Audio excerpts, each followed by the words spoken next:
घने जंगल में बंसी और हरिया नाम के दो लकड़हारे खड़े हुए थे। जंगल में विचित्र आवाजें गूंज रही थीं। हे भगवान, हे भगवान, राम राम राम राम राम, जय बजरंग बली, जय बजरंग बली। मेरी तो मती मारी गई थी हरिया, जो मैं तेरी बातों में आ गया। देख हरिया, अभी भी समय है, यहाँ से निकल ले। मैंने सुना है कि इस जंगल में कुछ समय से एक बड़े भयानक राक्षस का शासन है, जो मनुष्यों को देखते ही मारकर उनका खून पी जाता है। अरे तू बकवास बंद कर बंसी, इतना डरता क्यों है भाई? मैं हूँ ना तेरे साथ। हम दोनों के हाथ में है कुल्हाड़ी। अगर वो राक्षस सामने आया तो कुल्हाड़ी से चीर कर दो ठोकर देंगे। बात करता है तू, चल। अरे पगला उगला गया है क्या? बातें तो वैसी कर रहा है जैसे वो राक्षस नहीं कोई भैंस या बकरी या फिर लकड़ी हो, जिसको तू कुल्हाड़ी से काट देगा। अबे वो तुझे कच्चा खा जाएगा। हाँ देख बंसी, जो लकड़ियाँ इस जंगल में मिलती है ना, वो बहुत अधिक दामों पर बिकती हैं। हम दोनों पर काफी कर्ज चढ़ चुका है और उसे चुकाने का केवल एक ही उपाय है, इस जंगल की लकड़ियाँ काट कर बाजार में बेचना। समझे ना? अब समय खराब मत कर, चल आगे बढ़। कुछ देर बाद दोनों एक ऐसे स्थान पर पहुंचे जहां विचित्र वृक्ष खड़े थे। उन वृक्षों का रंग चांदी जैसा सफेद था। ए हरिया, इन वृक्षों का रंग चांदी जैसा क्यों है? आहा, यही तो तुझे दिखाने लाया था बंसी। देख देख ये वृक्ष बहुत कीमती है। अरे पैसा ही पैसा देंगे ये वृक्ष, आएगा बड़ा मजा रे बंसी। इनकी लकड़ियाँ बहुत अच्छी गुणवत्ता वाली होती है। चल चल चल चल, जल्दी से एक वृक्ष काट कर गांव लौटते हैं। चल चल चल चल।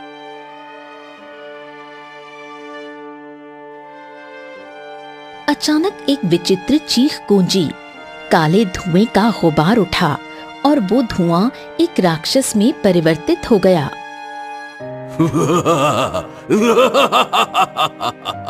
तुम दोनों से बड़ा मूर्ख मैंने कहीं नहीं देखा।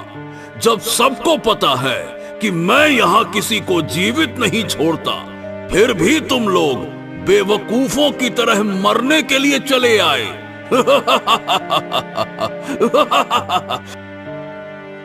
राक्षस ने दोनों को पकड़ लिया और अगले ही पल उनका खून पीकर उन्हें मार डाला। फिर वो राक्षस काले धुएं में बदलकर गायब हो गया।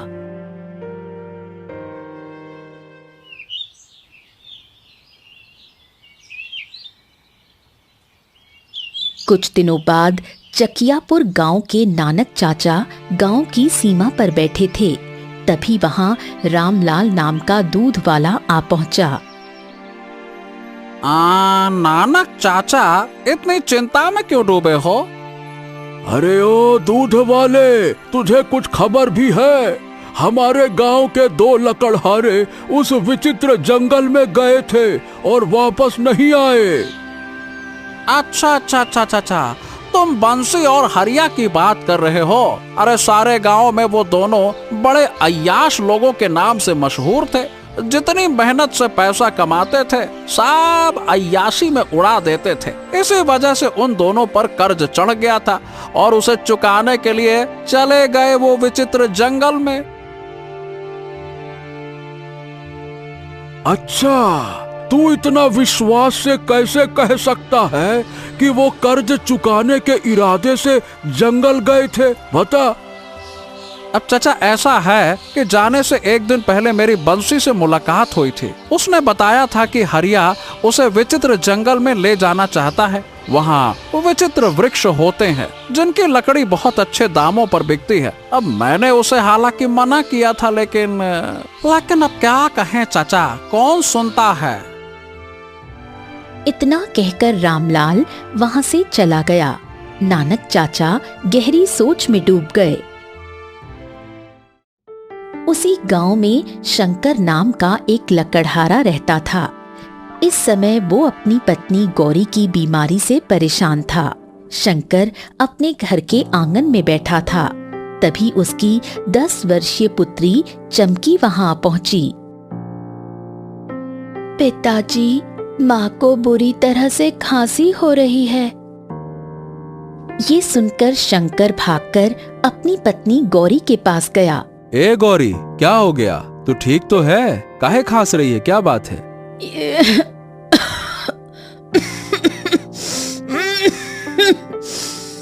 लगता है ये बीमारी मेरी जान लेकर ही छोड़ेगी।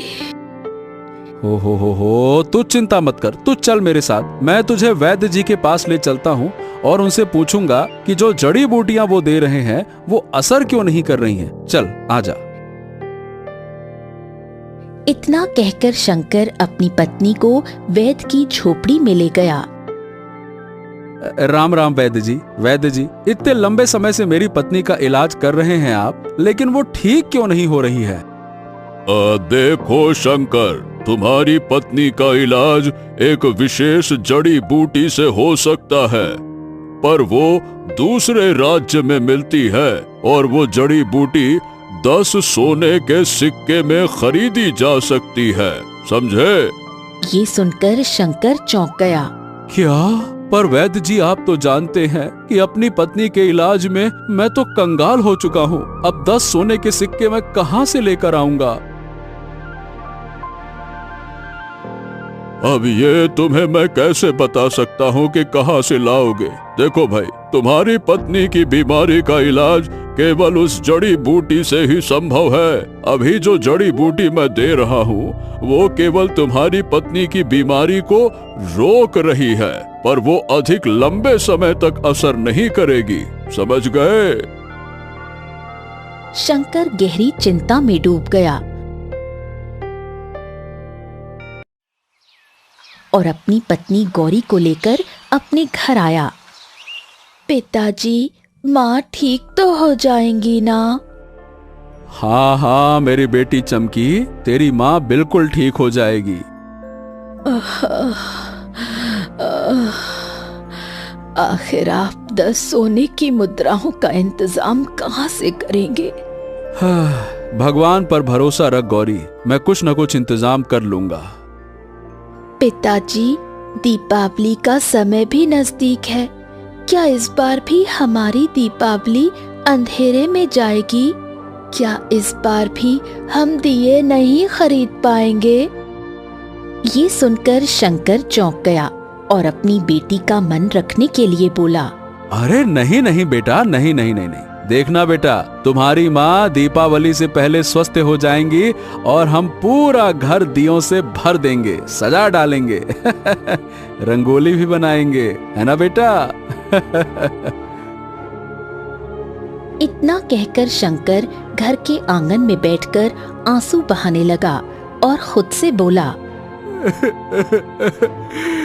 अब 10 सोने के सिक्के का इंतजाम कहाँ से करूं?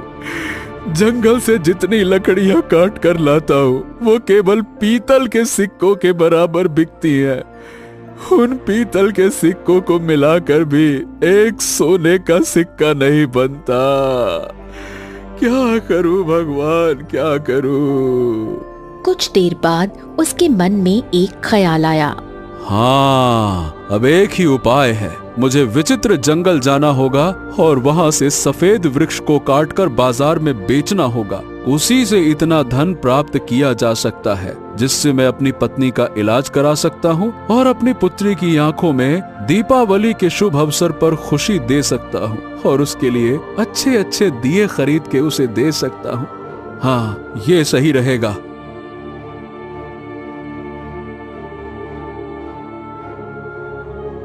अगली सुबह वो कुल्हाड़ी उठाकर जंगल की ओर रवाना हो गया। शंकर जंगल की सीमा पर पहुंचा ही था कि नानक चाचा उसे मिल गए। ए शंकर, ए भैया, कहाँ जा रहा है तू? चाचा, लकड़हारा हूँ, जंगल जा रहा हूँ लकड़ियाँ काटने। देखो भाई शंकर, गलती से भी उस विचित्र जंगल में मत जाना। कुछ दिन पहले बंसी और हरिया लालच में वहाँ चले गए लेकिन वापस नहीं आए और न जाने कितने लोग कुछ समय से वहीं गायब हो चुके हैं। जरा संभल कर जाना। हाँ चचा, आप चिंता मत करो, मैं विचित्र जंगल नहीं जाऊंगा।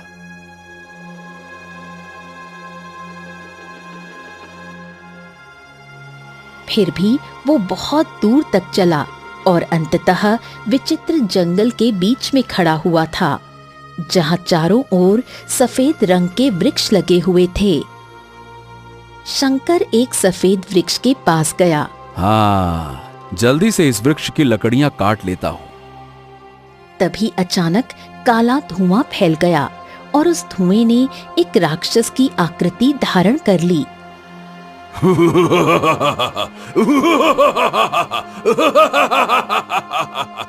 अब डरने से कोई फायदा नहीं, क्योंकि तू मरने वाला है। शंकर की आंखों में आंसू आ गए और वो विनती करते हुए बोला, देखो देखो, मुझे मत मारो। मेरी पत्नी बीमार है और मेरी एक पुत्री भी है। मुझे मत मारो, मैं तुमसे विनती करता हूँ। मुझे इससे कोई फर्क नहीं पड़ता। मैं तुझे तो हर हाल में मारूंगा और फिर खाऊंगा। शंकर हाथ जोड़कर गिड़गिड़ाने लगा, मैं बहुत मजबूरी में इस जंगल में आया हूँ। मुझे मत मारो, मुझे मत मारो, मत मारो, मत मारो मुझे। मैं तुमसे विनती करता हूँ। हर कोई यही कहता है, पर मैं जानता हूँ कि हर मनुष्य यहाँ लालच के इरादे से आता है। ठीक है, अगर तुम्हें मुझे मारना ही है तो मुझे कुछ समय दे दो। मुझे ये सफेद लकड़ियां काटने दो। मैं लकड़ियां बेचकर अपनी पत्नी का इलाज कराऊंगा और अपनी पुत्री को खुश देखने के लिए दीपावली पर घर सजा दूंगा। उसके बाद मैं यहाँ स्वयं वापस आ जाऊंगा और तुम मुझे मार देना, मेरा खून पी लेना। मैं मरने के लिए तैयार हूँ। बस ये मेरी आखिरी इच्छा पूरी कर दो, बस। ये सुनकर राक्षस कुछ क्षण शंकर को गौर से देखने लगा। तूने मुझे क्या मूर्ख समझा है क्या? कोई इतना ईमानदार नहीं होता कि मरने के लिए स्वयं तैयार हो जाए। देखो, अगर तुम राक्षस हो तो तुम्हारे पास जादुई शक्तियां भी तो होंगी। तुम अपनी जादुई शक्ति से मुझे परख सकते हो। मैं वचन देता हूँ कि मैं दीपावली के पास तुम्हारे सामने स्वयं आऊंगा और तब तुम मेरा खून पीकर अपनी प्यास बुझा लेना। लेकिन अभी मुझे जाने दो, बस। राक्षस ने शंकर की आंखों के आंसू देखे और कुछ देर सोचने के बाद कहा, ठीक है, तू पहला मनुष्य है जो इतने विश्वास के साथ बोल रहा है। चल ठीक है, मैं तुझे एक मौका देता हूँ, पर याद रखना, दीपावली के बाद तुम्हें यहाँ स्वयं आना होगा। हाँ, धन्यवाद। अब मैं वृक्ष की लकड़ियाँ काट सकता हूँ? हाँ, काट सकता है। वैसे भी तेरे पास दीपावली तक का ही समय है।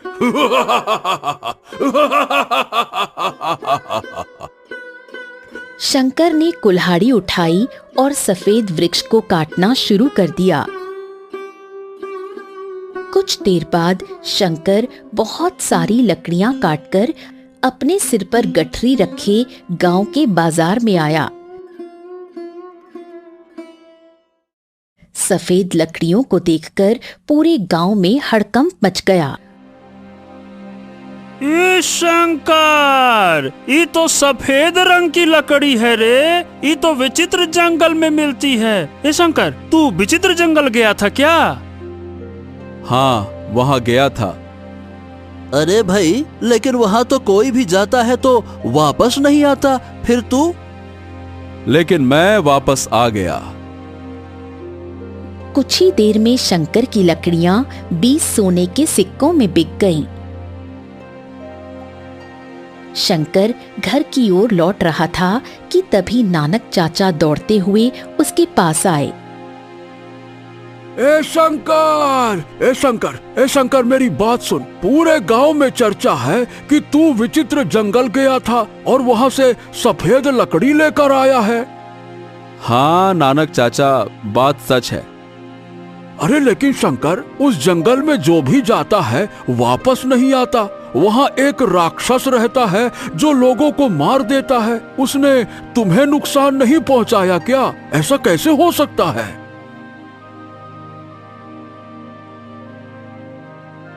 इसका जवाब मैं अभी नहीं दे सकता नानक चाचा। बस ये समझ लीजिए कि मेरे ऊपर ईश्वर की कृपा है। मैं मजबूरी में गया था, और क्योंकि आप तो जानते हैं कि मेरी पत्नी गौरी बहुत समय से बीमार है। इतना कहकर शंकर अपने घर चला गया। जो मैंने सुना, क्या वो सच है? क्या तुम वास्तव में विचित्र जंगल गए थे? हाँ गौरी, गया था, तो इसमें चिंता करने की क्या बात है भाई? अब गांव का हर आदमी मुझे ऐसे देख रहा है जैसे मेरा वापस आना कोई चमत्कार हो गया हो। हाँ नहीं तो। आपका वापस आना चमत्कार ही है।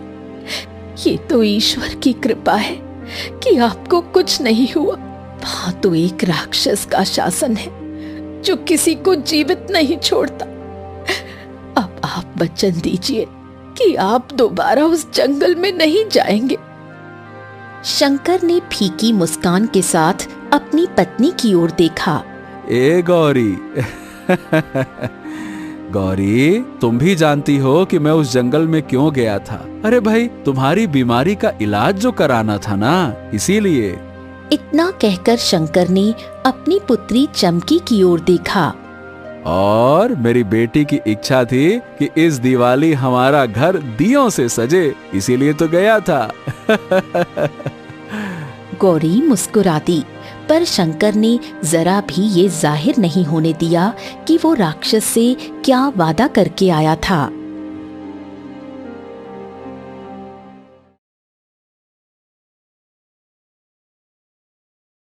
अगले दिन शंकर राज्य गया और वो जड़ी बूटी खरीदकर वैद्य के पास पहुंचा। वैद्य जी, ये रही वो जड़ी बूटी, लीजिए। बहुत अच्छा, बहुत अच्छा। अब तुम इसे अपनी पत्नी को खिला देना, वो निश्चित ही स्वस्थ हो जाएगी। हाँ। शंकर घर लौटा और जड़ी बूटी अपनी पत्नी गौरी को दी।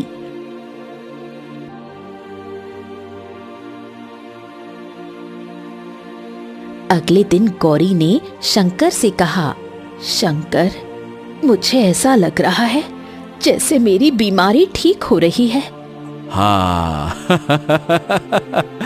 अच्छा गौरी, चलो एक बार फिर वैद्य जी के पास चलते हैं ताकि निश्चिंत हो जाए कि अब तुम ठीक हो। चलो। शंकर गौरी को लेकर वैद्य के पास गया। वैद्य ने गौरी की जांच की और मुस्कुराते हुए कहा, शंकर भाई, तुम्हारी पत्नी तो पूरी तरह से स्वस्थ है। अब इसकी बीमारी समाप्त हो चुकी है। शाबाश शाबाश। ये सुनकर शंकर खुशी से अपनी पत्नी को घर ले आया। पिताजी, दीपावली को केवल 5 दिन रह गए हैं। चिंता मत कर बेटा, मैं तेरे लिए राज्य से बहुत अच्छे दिए खरीद कर लाऊंगा। तभी एक सैनिक वहां पहुंचा। क्यों भाई, तुम्हारा नाम ही शंकर है ना? हाँ हाँ हाँ, मैं ही शंकर हूँ, कहिए। और तुम लकड़हारे हो ना? हाँ हाँ हाँ, मैं लकड़हारा हूँ। आप ऐसा क्यों पूछ रहे हैं? भाई, महाराज ने तुमको इसी समय तुरंत बुलवाया है। क्या? महाराज ने? लेकिन क्यों? मैंने क्या किया? अब इसका उत्तर तो महाराज ही दे सकते हैं। चलो, तुम्हें तुरंत मेरे साथ चलना होगा। अरे चलो भाई, चलो चलो। शंकर ने अपनी पत्नी और बेटी की ओर देखा और सैनिक के साथ चल पड़ा।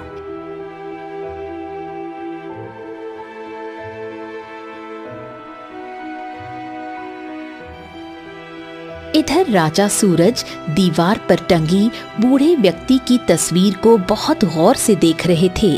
तभी उनका मंत्री पहुंचा। महाराज, मैं आपका दुख समझ सकता हूँ। आपके पिता के जाने का जो अफसोस है वो मुझे भी है, क्योंकि उन्होंने ही मुझे मंत्री नियुक्त किया था। ऐसी बातें क्यों करते हो मंत्री? अभी तक इस बात की पुष्टि नहीं हुई है कि मेरे पिता इस संसार में नहीं रहे। पर महाराज, आपके पिता उस विचित्र जंगल में गए थे और फिर वापस नहीं आए हैं। हमने जंगल का कोना कोना छान मारा पर कोई सुराग नहीं मिला। और आपको तो पता है, लोग कहते हैं कि शायद वो किसी जंगली जानवर का शिकार हो गए हों। राजा सूरज कुछ नहीं बोले और चुपचाप अपने राज दरबार में बैठ गए। उसी क्षण सैनिक शंकर को लेकर वहां पहुंचा।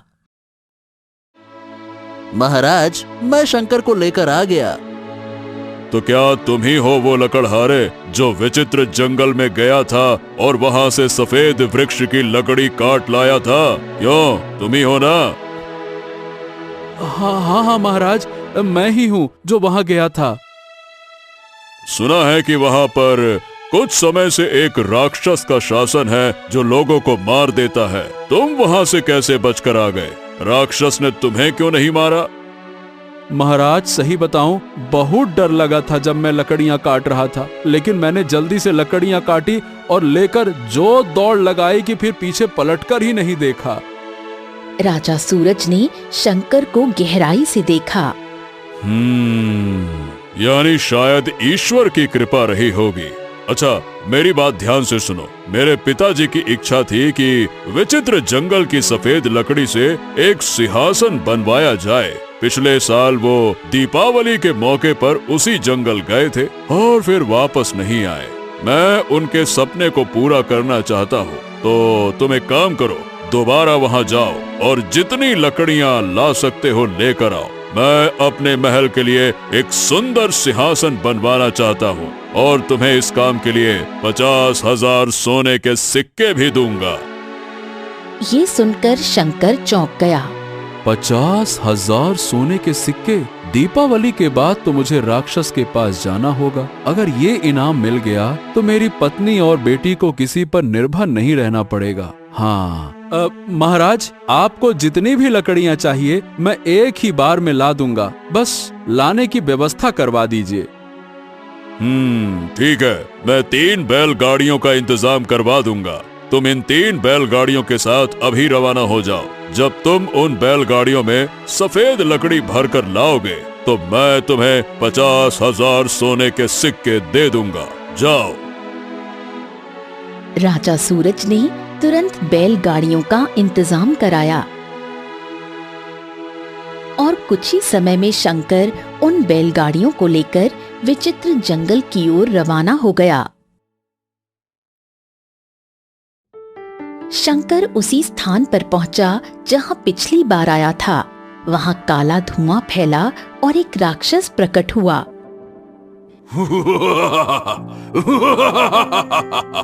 क्यों मनुष्य, दिवाली तो अभी बहुत दूर है, फिर तू अभी क्यों आ गया? और ये बैलगाड़ी लेकर क्यों आया है? मैं मनुष्यों को खाता हूँ, जंगली जानवरों को नहीं खाता। मैं दोबारा सफेद वृक्ष की लकड़ियाँ काटने आया हूँ। मुझे बहुत सारी लकड़ियाँ चाहिए, इसीलिए बैलगाड़ी साथ लाया हूँ। ये सुनकर राक्षस क्रोधित हो गया। तू तो मुझे धोखेबाज लगता है। पहले तो तू रो रो कर विलाप कर रहा था, अब तेरे मन का लालच देखो, बैलगाड़ियां लेकर आ गया। वाह वाह वाह वाह वाह। शंकर ईमानदारी से सारी घटना राक्षस को बताते हुए बोला, नहीं नहीं नहीं नहीं नहीं, मैं अपने वचन पर कायम हूँ। दीपावली के बाद तुम मेरा खून पी लेना। बस अभी मुझे इतना समय दे दो कि मैं अपने परिवार के लिए धन जुटा लूं। दीपावली के बाद स्वयं वापस आकर अपना वचन पूरा करूंगा, चिंता मत करो। ठीक है, तू पहला मनुष्य है जो इतने विश्वास के साथ बोल रहा है। मैं तुझे एक और मौका देता हूँ। जा, ले जा। शंकर लकड़ियां काटने लगा। कुछ समय बाद वो थक गया और राक्षस से बोला, अच्छा, क्या तुम मेरी सहायता कर सकते हो? कैसी सहायता? ये 3 बैलगाड़ियां इतनी जल्दी भरना बड़ा कठिन है, थोड़ा मदद कर दो। मैं इतनी जल्दी इतने पेड़ नहीं काट सकता, थोड़ा मदद कर दो ना। राक्षस ने तुरंत हाथ हिलाया और 2-3 वृक्ष उखाड़कर तीनों बैलगाड़ियों पर रख दिए। जा, तेरा काम आसान हो गया। याद रखना, दीपावली के बाद तुझे वापस आना है। मैं इंतजार करूंगा।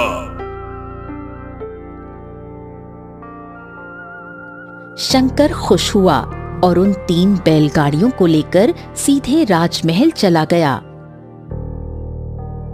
शंकर बैलगाड़ियों के साथ महल पहुंचा और राजा सूरज को सफेद लकड़ियां सौंप दी।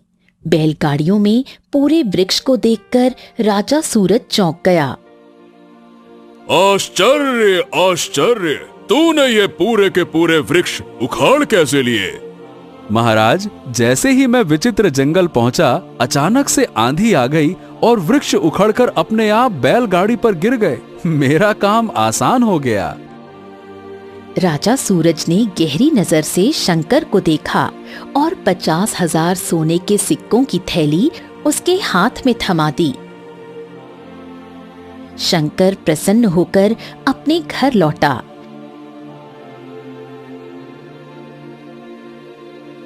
शंकर ने पूरी घटना गौरी को बताई और उसने वो थैली अपनी पत्नी गौरी के हाथों में रख दी।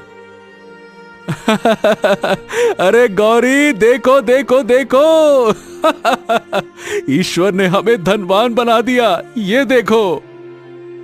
हे भगवान, आपने दोबारा उस जंगल में जाने की हिम्मत कैसे की? आखिर क्या जरूरत थी?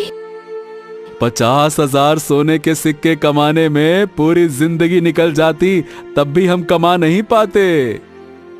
वचन दो कि अब कभी उस जंगल में नहीं जाओगे। शंकर हल्की मुस्कुराहट के साथ चुप रहा। तभी उनकी पुत्री चमकी मुस्कुराते हुए दौड़ कर आई। पिताजी, अब तो हम बहुत धनवान हो गए। हाँ मेरी गुड़िया, हाँ। समय यूं ही बीतता गया और दीपावली का दिन आ गया।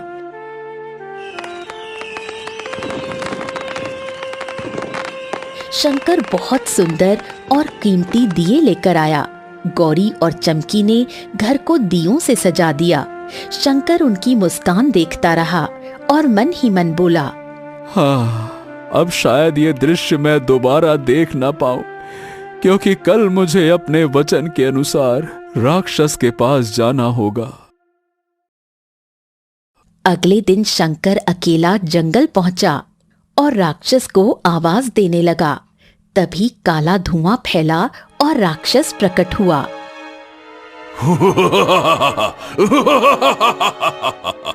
मुझे विश्वास नहीं हो रहा कि तू खुद चल कर आ गया। मुझे लगा था कि तू तो कभी नहीं आएगा। मैंने वचन दिया था और मैं अपने वचन पर कायम रहता हूँ, इसीलिए मैं आ गया। वाकई वाकई तू सबसे ईमानदार मनुष्य निकला। आज तक मैंने तेरे जैसा कोई मनुष्य नहीं देखा। बहुत अच्छे। जैसे ही राक्षस शंकर को पकड़ने के लिए आगे बढ़ा, एक तेज धमाका हुआ और राक्षस रंग बिरंगी किरणों में बदलकर एक बूढ़े राजा में परिवर्तित हो गया। हाँ, आप कौन हैं? आखिरकार तुमने मुझे श्राप से मुक्त कर दिया बेटे। श्राप से? मैं कुछ समझ नहीं पा रहा हूँ। ये आखिरकार हो क्या रहा है? क्या हुआ ये सब? तभी रंग बिरंगी रोशनी के बीच एक साधु प्रकट हुआ। मैं समझाता हूँ, तुम्हारे सामने जो बूढ़ा व्यक्ति है ये कोई और नहीं बल्कि राजा विक्रम के पिता राजा भैरव है। कुछ समय पहले ये विचित्र जंगल में सफेद वृक्ष काटने आए थे। इनके सैनिक इधर उधर निकल गए और ये अकेले एक पीपल के पेड़ तक पहुंचे। उस वृक्ष के नीचे मैं वर्षों से तपस्या कर रहा था। साधु की आंखों में चमक थी। राजा भैरव घमंड में चूर था। उन्होंने क्रोध में आकर मेरी तपस्या भंग कर दी। फिर बोले कि उन्हें इस वृक्ष की लकड़ी चाहिए। मैंने कहा कि ये वृक्ष देवताओं का स्थान है, इसकी लकड़ी काटी नहीं जा सकती, पर उन्होंने मेरी बात ना मानी।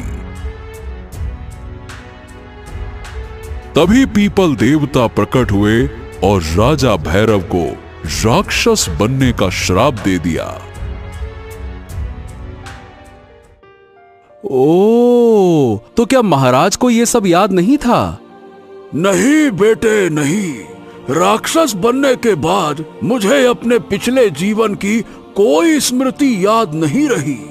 जब तक तू नहीं आया मैं बस अंधकार में था। मुझे मेरे कर्मों की सजा मिली। पर मुझे सबसे अधिक अफसोस इस बात का है कि मैंने राक्षस के रूप में निर्दोष लोगों की हत्याएं की। तभी पीपल देवता प्रकट हो गए। तुम चिंता मत करो। जिन लोगों की तुमने हत्याएं की वो सब लालच से भरे हुए मनुष्य थे। ऐसे लोगों को इस संसार में रहने का कोई अधिकार नहीं था। अब मैं पुनः अपनी तपस्या करने जा रहा हूँ। साधु वहां से चला गया